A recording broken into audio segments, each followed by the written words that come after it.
জুমায় আমরা কুরবানি ও জিলহজ মাসের আমল সম্পর্কে আলোচনা করব ইনশাআল্লাহ। এই জিলহজ মাসের এই 10 দিনে আমাদের কি কি আমল রয়েছে?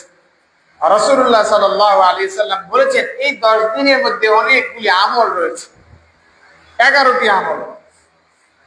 11টি আমল আমি সংক্ষেপে বলে দিব, এর আগে হাদিস অনুসারে আমি আপনাদেরকে শোনাই দিচ্ছি। রাসূলুল্লাহ সাল্লাল্লাহু আলাইহি ওয়াসাল্লাম বলেছেন এই 10 দিনে বেশি বেশি করে তাসবিহ তাহলিল করা, সুবহানাল্লাহ, আলহামদুলিল্লাহ, আল্লাহু আকবার, কি পড়া? বেশি বেশি করে তাসবিহ তাহলিল করা। এরপর এক হাদিসের মধ্যে আসছে রাসূলুল্লাহ সাল্লাল্লাহু আলাইহি ওয়াসাল্লাম বলেন এই 10 দিনে বেশি বেশি কোরআন তেলাওয়াত করা। কি করা? বেশি বেশি কোরআন তেলাওয়াত করা এবং ইস্তিগফার করা, আস্তাগফিরুল্লাহ, আস্তাগফিরুল্লাহ, আস্তাগফিরুল্লাহ। এরপরে আরেকটা হাদিসের মধ্যে আছে সিলাতুর রিহম, আরেকটা শব্দ নিয়ে আসছে যে আত্মীয়তা ছিন্নকে, আত্মীয়র সম্পর্ক ছিন্ন না করে বজায় রাখা, আত্মীয়তার সম্পর্ক ছিন্ন না করে বজায় রাখা। মুহতারাম হাজরিন, রাসূলুল্লাহ সাল্লাল্লাহু আলাইহি সাল্লাম তাহলে বললেন বেশি বেশি জিকির করা, বেশি বেশি কি করা? কোরআন তেলাওয়াত করা, ইস্তিগফার করা, আত্মীয়তার বন্ধনকে বজায় রাখা। আম্মা জান আয়েশা সিদ্দিকা রাদিয়াল্লাহু তাআলা আনহা থেকে বর্ণিত, রাসূলুল্লাহ সাল্লাল্লাহু আলাইহি সাল্লাম বলেছেন জিলহজ মাসের প্রথম 9 দিন নফল রোজা রাখা। জিলহজ মাসের 1 তারিখ থেকে 9 তারিখ পর্যন্ত কি রাখা? নফল রোজা রাখা। 1 তারিখ থেকে 9 তারিখ পর্যন্ত এটা নফল রোজা, মুস্তাহাব। রাসূলুল্লাহ সাল্লাল্লাহু আলাইহি সাল্লাম এটা করতেন। আম্মা জান আয়েশা সিদ্দিকা রাদিয়াল্লাহু তাআলা আনহা থেকে বর্ণিত নফল রোজা রাখা, বিশেষ করে 9 তারিখে আরাফার দিন, 9 তারিখ আরাফার দিনের রোজা রাখা।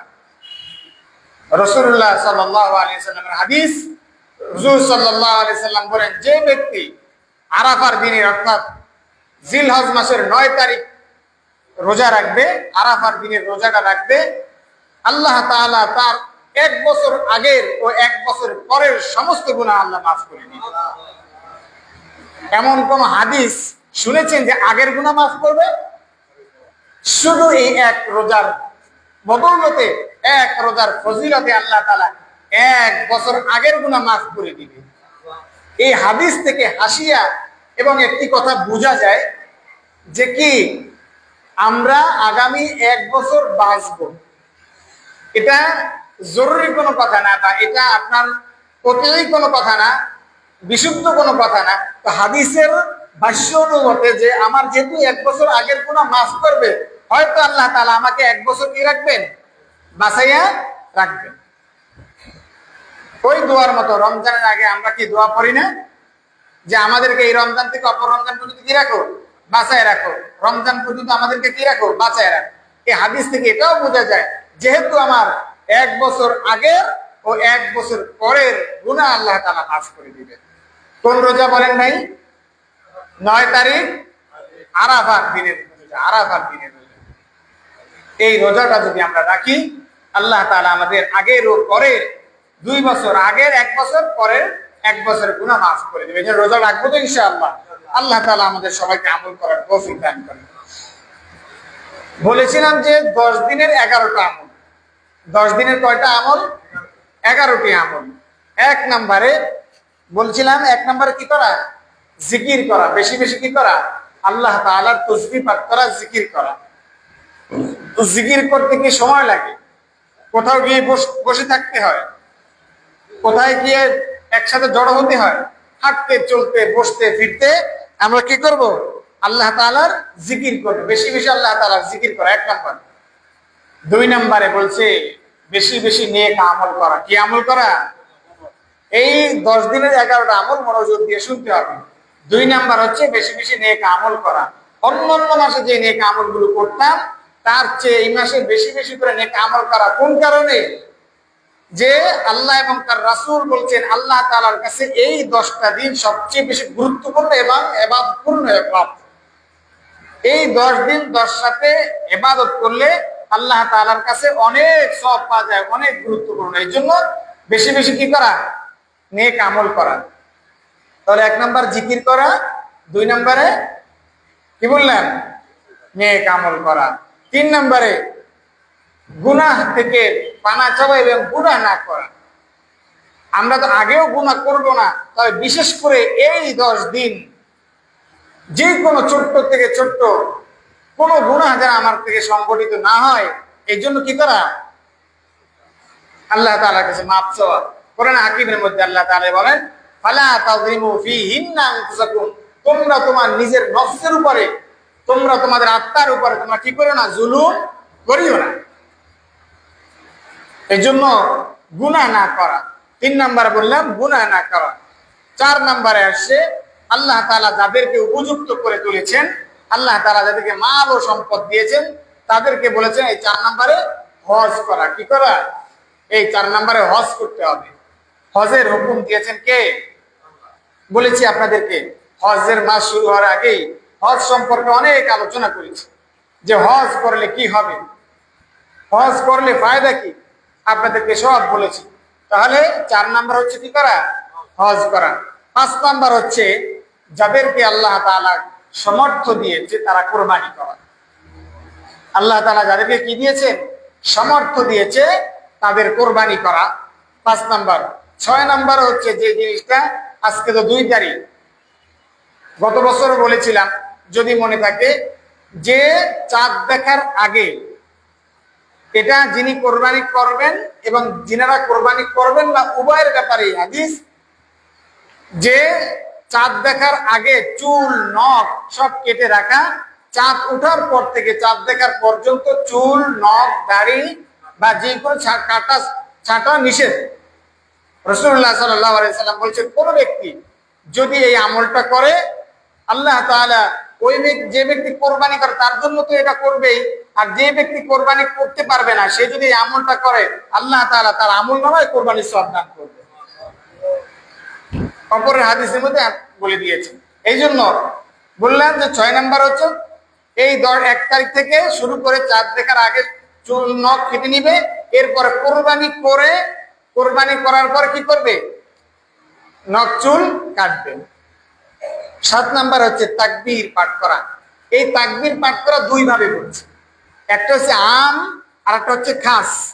একটা হচ্ছে জরুরি আর একটা হচ্ছে হালকা একটা কথা বলছি, যেমন তাকবীর পাঠ করা।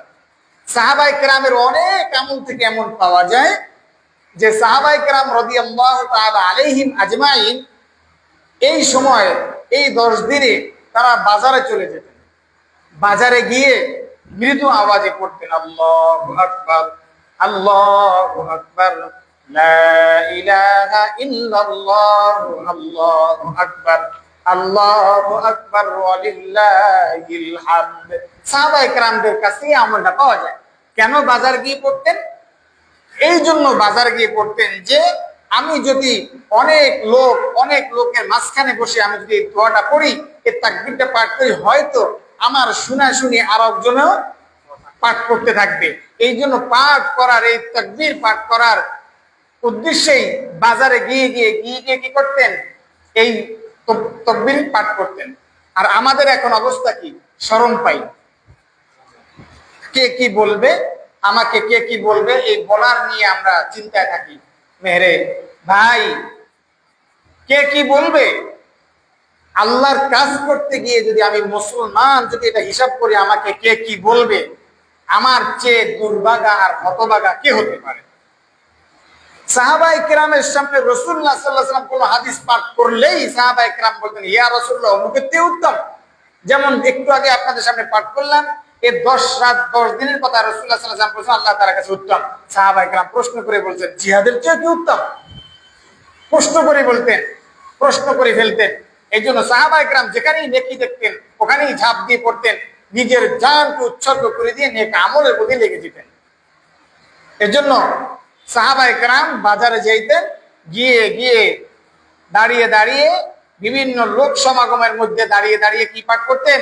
তাকবীর পাঠ করতেন। তাহলে আমরা বুঝলাম কি, এই তাকবীরটা আওয়াম ভাবে পাঠ করা, সব সময় চলতে ফিরতে উঠতে বসতে কারোর সাথে কথা বলতে, আমার ঘরে আমার বাইরে, ঘর থেকে বের হইতে ঘরে ঢুকতে সবসময় কি পাঠ করা ভাই?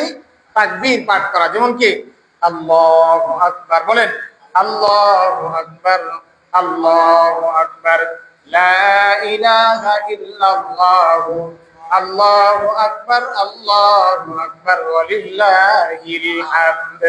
এই গেল আম। খাস ভাবে কি হলো? রাসূল আরবি সাল্লাল্লাহু আলাইহি সাল্লাম নির্দেশ হয়েছে 9 তারিখ ফজর থেকে, 9 তারিখ ফজর থেকে 13 তারিখ আসর পর্যন্ত প্রত্যেক ফরজ নামাজের পরে একবার পাঠ করতেই হবে। এটা কি ওয়াজিব, গুরুত্বপূর্ণ। এই সময়ের মধ্যে এটা নির্দিষ্ট করে বেঁধে দিয়েছেন যে সবাই জোরে সোরে সমস্বরে একবার বলবে, এই তাকবীরটা পড়বে প্রত্যেক 5 ওয়াক্ত নামাজের পরে। কয় তারিখ থেকে?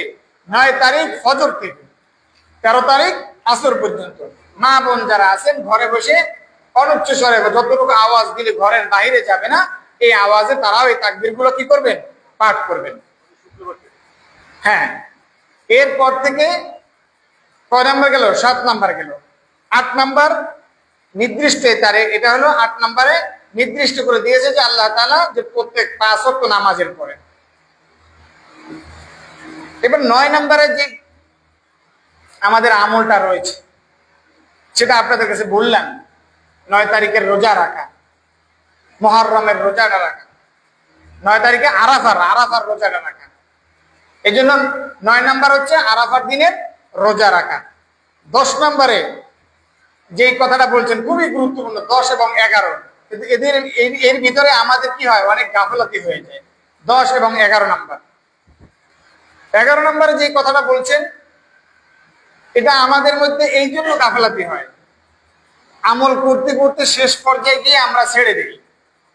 শেষ পর্যায়ে গিয়ে করি আমরা ছেড়ে দিই। যেমন চাঁদ রাতে আমরা বলি চাঁদ রাত, অথবা আমল করি ঈদের রাত্র। ঈদের রাত্রে কি করি?